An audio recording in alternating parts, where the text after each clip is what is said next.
ចិត្តនឹងខ្លាំងជាងកាយទៀតទេញោមសម្រាប់ប្រយោជន៍ខ្លាំងជាងកាយទៅទៀតបើអប់រំចិត្តឲ្យចិត្តរបស់យើងនឹងឯងភ្លឺថ្លាស្អាតចិត្តនឹងមានកម្លាំងចិត្តនឹងឯងមានសតិមានបញ្ញាស្មារតីមិនសូវនឹងជាប់ជំពាក់គ្រឿងស្រឡាញ់ស្អប់នឹងច្រើនពេកមិនសូវជាប់ជំពាក់ទំនុំគុំគួនព្យាបាទបដិខៈថ្នាំងថ្នាក់ក្តៅក្រហល់កាហាយនឹងពេកអប់រំចិត្តនឹងជាប្រយោជន៍ឲ្យចិត្តនឹងឯងមិនសូវអាប់អួរមិនសូវងប់ជ្រុកមិនសូវធ្វើឲ្យចិត្តរបស់យើងនឹងឯងមានបញ្ហាស្មុគស្មាញបើជាប់ជំពាក់ច្រើនពេកទេអប់រំចិត្តនឹងធ្វើឲ្យចិត្តរបស់យើងមិនសូវគិតច្រើនបើមិនសូវគិតច្រើនពេកមិនសូវមានកង្វល់ខ្វល់ខ្វាយច្រើនពេកមិនសូវតូចចិត្តពេកចង្អៀតចិត្តពេកញោមសវោតូចចិត្តទេតូចចិត្តពេកចង្អៀតចិត្តពេកក្តៅក្រហល់កាហាយក្នុងចិត្តដោយការអប់រំចិត្តហ្នឹងហើយញោមដែលធ្វើឲ្យចិត្តរបស់យើងនឹងអស់នៅសេចក្តីតូចចិត្តចង្អៀតចិត្តថ្នាំងថ្នាក់បដិខៈក្រវល់ក្រវាយធ្វើឲ្យចិត្តរបស់យើងនឹងឯងល្ងងធ្វើឲ្យចិត្តរបស់យើងពង្វេងណាល្អណាស់យល់ធ្វើឲ្យចិត្តរបស់យើងនឹងមិនរឹងពេកមិនចចេះពេកត្រង់ទៅតាមពាក្យទូមានព្រានបដៅរបស់ព្រះសម្មាសម្ពុទ្ធហើយធ្វើឲ្យចិត្តរបស់យើងនឹងមិនក្តៅពេកមិនត្រជាក់ពេកមិនអាប់អួរនៅក្នុងដំណើរនៃជីវិតធ្វើឲ្យចិត្តរបស់យើងនឹងអត់ភ័យពេកអត់ខ្លាចពេកអត់ព្រួយបារម្ភយ៉ាងហ៎អត់ព្រួយបារម្ភបើអត់សូវធ្វើឲ្យចិត្តរបស់យើងនឹងឯងទុនជ្រាយពេកបើឲ្យរឹងមាំបើឲ្យរឹងមាំនៃការអប់រំចិត្តនេះគ្មានអីល្អសម្រាប់ប្រយោជន៍ដោយការអប់រំចិត្តនឹងទេព្រះសម្មាសម្ពុទ្ធព្រះអង្គទ្រង់ត្រាស់មកព្រះអង្គថា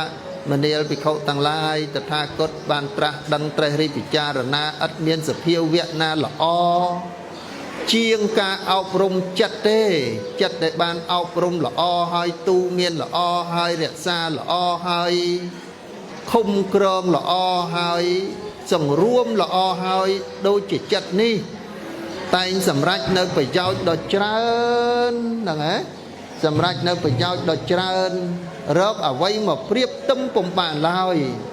ព្រោះមានចិត្តជាប្រធានញោមយ៉ាងហេធម៌ទាំងឡាយមានចិត្តជាប្រធាន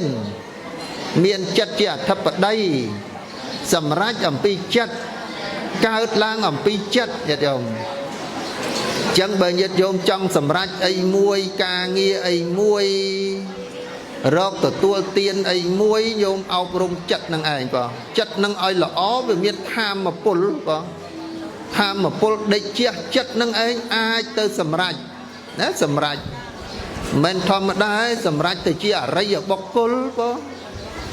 សម្រេចព្រះសោតាសកតិអនាគាព្រះអរហន្តដោយសារតែការអប់រំចិត្តនឹងស្អាតបរិសុទ្ធចិត្តនឹងផុតចាកអំពីអន្តរាយរបស់ចិត្តជាពធុជនទៅជាកល្យានពធុជនឥឡូវនេះញាតិញោមទៅជាកល្យានពធុជនហើយអញ្ចឹងពេលឥឡូវនេះយើងមានកល្យានពធុជនយកចិត្តយើងនឹងជាមិត្តបងមិត្តចិត្តរបស់យើងនឹងជាមិត្តគឺមានសទ្ធាមុតមមណានៅក្នុងកិច្ចប្រតិបត្តិនៅក្នុងធម៌វិន័យរបស់ព្រះសម្មាសម្ពុទ្ធនឹងឯងដោយសារអប់រំចិត្តហ្នឹងវាអស់នៅអាគ្រឿងសត្រូវរបស់ចិត្តញោមហើយអត់មានសត្រូវឯណានៅក្រៅអំពីសត្រូវក្នុងចិត្តរបស់យើងហ្នឹងទេហ្នឹងហើយកុំគិតថាអូអាត្មាអញតូចចិត្តអន់ចិត្តមកពីអ្នកនេះមកពីអ្នកនោះអត់មានអ្នកណាមកពីចិត្តរបស់យើងទេហ្នឹងហើយកុំគិតខុសមិនឲ្យថាអូអត់សบายចិត្តទេមកពីអ្នកនេះគេអត់យល់ចិត្តមកពីអ្នកនោះគេអត់មើលថែមកពីអ្នកនោះគេអត់បីបាច់រក្សាមកពីអ្នកនោះគេអត់មានមេត្តាឲ្យយើងមកពីអ្នកនោះគេអត់អនុគ្រោះឲ្យយើងហើយយើងចេះតែទៀមទាចេះតែចង់បានចេះតែហួងហែងនៅរបស់ ពីអ្នកដតីនេះមិនងាយនឹងបានសម្រេចទេញាតិញោមអញ្ចឹងត្រូវអប់រំចិត្តរបស់យើងល្អហើយទោះបីជាអ្នកណាមិនឲ្យសុខយើងក៏យើងមានសេចក្តីសុខដែរទោះបីជាអ្នកណាមិនមានមេត្តាដល់យើងក៏យើងមានមេត្តាខ្លួនយើងដែរទោះបីជាអ្នកណាមិនចេះមើលថែកាយចិត្តយើងក៏យើងចេះមើលថែកាយចិត្តដែរឲ្យគ្នាទៅវិញទៅមកដោយអីដោយពាក្យពិតពាក្យនឹងត្រឹមត្រូវពាក្យនឹងសភាពរៀបសារស្លូតបូតទុនភ្លុនពាក្យនឹងពាក្យសច្ចៈញោមចឹងហ៎សច្ចៈនិយាយឲ្យអត់ឲ្យគេឈឺចិត្តកុំឃើញគេនឹងទុកលំបាកហើយនិយាយជន់ឈ្លីឲ្យគេឈឺចិត្តខ្លាំងជាងចាក់កបិតនៅក្នុងដើមទ្រូងគេទៀតណាញោមចឹងហ៎ប៉ុណ្ណឹងមិនពុតលោកថាណែអាបៀតបៀនសម្លាប់នេះមិនមែនយកកបិតទៅសម្លាប់ទេប៉ុន្តែសម្ដីទៅបៀតបៀនគេនឹងវាឈឺជាងសម្លាប់ទៅទៀតសម្ដីនេះជាឯកសម្ដីនេះដូចជាថ្នាំពឹសប៉ុន្តែសម្ដីល្អរបស់មនុស្សមានបុណ្យសម្ដីនេះដូចជាមធុវាចាសម្ដីនេះដូចទឹកឃ្មុំយ៉ាងហ្នឹងហ៎ទឹកឃ្មុំបើទឹកឃ្មុំហ្នឹងមិនមែនតែរុយមិនមែនតែសัตว์អីវាចូលចិត្តទេណាញោមសំបីតែរុយហ្នឹងក៏ចូលចិត្តទឹកឃ្មុំដែរញោមចាយ៉ាងណាសម្ដីល្អមិនមែនមនុស្សអាក្រក់មិនមែនមនុស្សណាក៏ចូលចិត្តសម្ដីល្អដែរអញ្ចឹងអ្នកមានបុណ្យកុសលគឺសម្ដីហ្នឹងឯងមានសម្ដីពីរោះដូចជាទឹកឃ្មុំអញ្ចឹងមានរសជាតិជាប្រយោជន៍សម្ដីហ្នឹងមានមេត្តានិយាយទៅអ្នកនោះចង់សម្លាប់ខ្លួនពិបាកចិត្តប៉ុន្តែនិយាយទៅធ្វើឲ្យមានកម្លាំងកាយកម្លាំងចិត្តចង់រស់នៅមកវិញដោយព្រះសម្មាសម្ពុទ្ធហ្នឹងញាតិញោមវគ្គលិចង់សម្លាប់ខ្លួនព្រះអង្គទ្រង់សម្ដែងមកធ្វើឲ្យសម្រេចនៅមគ្គផលអង្គលីមាសម្លាប់ទៅមានមហាចៅប៉ុន្តែសម្ដីរបស់ព្រះអង្គធ្វើឲ្យមានមេត្តាដាក់អាវុធចាប់យកព្រះធម៌តម្រៃណាឡាកេរីដែលទេបន្ទាត់នឹងប្របាទអាជាតិសតុដាក់គ្រឿងសង្វឹងឲ្យព្រិចព្រះសម្មាសម្ពុទ្ធប៉ុន្តែទឹកចិត្តរបស់ព្រះអង្គមានមេត្តាគ្រាន់តែញ៉ាំងនៅបេះដូងសត្វតម្រៃមកដល់ថ្វាយបង្គំយល់ខ្ញុំចឹងហ៎មេត្តានេះជាស្នេហ៍របស់ព្រះមានដល់សន្តានចិត្តណាហើយសំបីតែសម្រានលក់ស្រួលសម្រានឲ្យសបិនល្អហើយទោះបីគេនឹងឯងតែ1ម៉ោង2ម៉ោងមានកម្លាំងកាយកម្លាំងចិត្តឲ្យរីករាយចង់ធ្វើការងារអីទៅទៀតខ្ញុំចឹងហ៎ការងារនេះដោយសារតែទឹកចិត្តរបស់យើងមានមេត្តាអស់នៅសេចក្តីបៀតបៀនសម្ដីរបស់យើងជាសុភាសិតជាប្រយោជន៍យត់យកមើលអ្នកខ្លះដែល